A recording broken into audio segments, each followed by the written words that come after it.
Bonjour mesdames et messieurs et bienvenue dans ce flash d'information.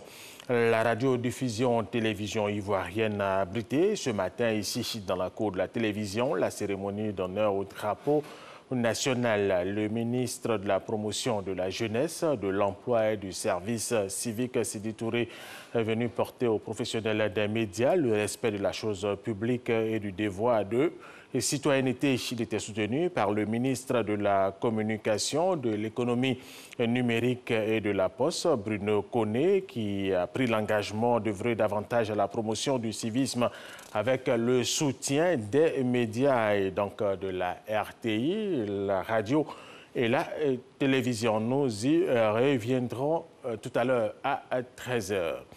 Le prix du kilogramme de cacao bien séché, Borchon ici en Côte d'Ivoire, est maintenu à 700 francs CFA, soit 1,6 € pour la campagne 2017-2018. Le prix d'achat garanti aux producteurs de cacao a été communiqué par le conseil d'administration du conseil Café Cacao. C'était à la clôture de la 4e édition de la journée nationale du cacao et du chocolat qui s'est tenue ici à Abidjan. Jean-Luc Mangokwabe. L'information était attendue avec impatience par les acteurs de la filière café-cacao. Elle leur a été communiquée à la cérémonie de clôture de la 4e édition de la Journée nationale du cacao et du chocolat. Pour la campagne principale 2017-2018, le prix d'achat du kilogramme de cacao connaît une baisse. Le prix du cacao pour la campagne principale 2017-2018, cacao de qualité marchande bien séché, est fixé à 700 francs CFA par kilo.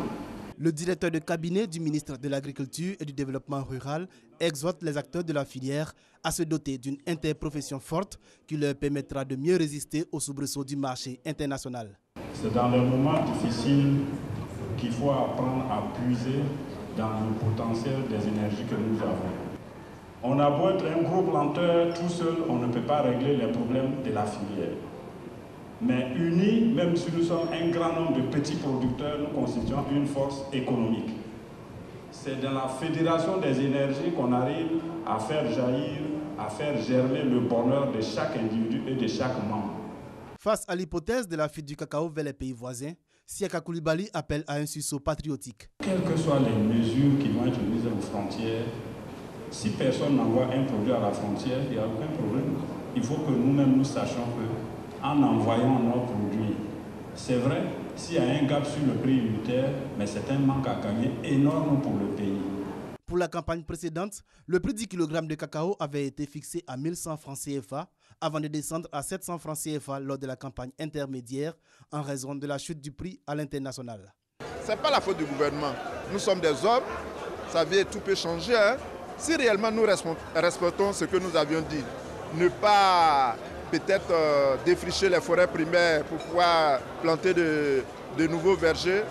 Je pense bien que dans les années à venir, nous allions nous retrouver peut-être à plus de 1000 et quelques. Donc, dire que nous sommes dessus, non. Vu l'effort que le président de la République a fourni, vu le prix qui a chuté sur le marché international, qui a fait l'effort de pouvoir maintenir le prix à 700 francs pour les producteurs, on lui dit merci, en espérant que l'année prochaine, les prix vont monter. L'annonce du prix du kilogramme de cacao marque l'ouverture de la campagne principale 2017-2018. Elle court du 1er octobre 2017 au 31 mars 2018.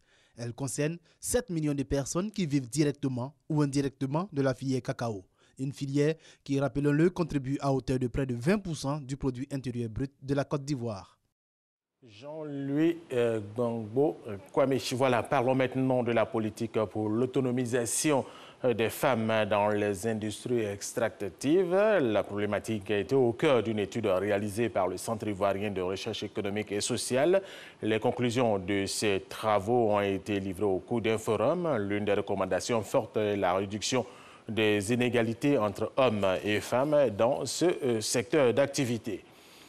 Des incidents ont éclaté ce week-end dans les régions anglophones du Cameroun, quadrillées par les forces de l'ordre camerounaises en marge d'une proclamation symbolique d'indépendance vis-à-vis de Yaoundé. Les séparatistes anglophones ont choisi le dimanche 1er octobre, jour de la réunification officielle des partis anglophones et francophones, pour proclamer symboliquement leur indépendance. Voilà, nous allons terminer avec cette information. Une fusillade a eu lieu ce matin à Las Vegas, aux États-Unis d'Amérique. Bilan environ 20 morts et une centaine de blessés. L'assaillant a été abattu par la police locale. Son nom n'a pas encore été révélé à la presse. Voilà, c'est la fin de ce flash d'information. Merci de l'avoir suivi. Je vous retrouve tout à l'heure à 13h.